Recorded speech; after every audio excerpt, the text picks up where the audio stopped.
It's time now to make a beeline for sound and editing and to present these two actors brimming with talent. She is a fine actress who caught the eye in a little-known television series, Downton Abbey, before being thrust to her first feature film, Albatross, from where I have no doubt she will spread her wings and reach even greater heights. He is one of the most talked-about and busiest young actors of his generation, with so many standout roles in the likes of Thor, Midnight in Paris and Warhorse under his belt that he's had to loosen it several notches. Please welcome Jessica Brown Findlay and Tom Hiddleston.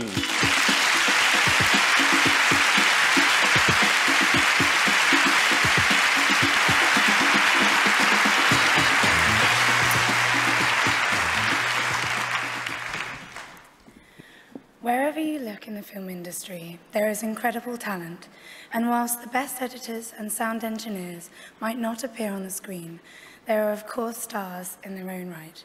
Firstly, let's take a look at the hugely talented nominees for sound. And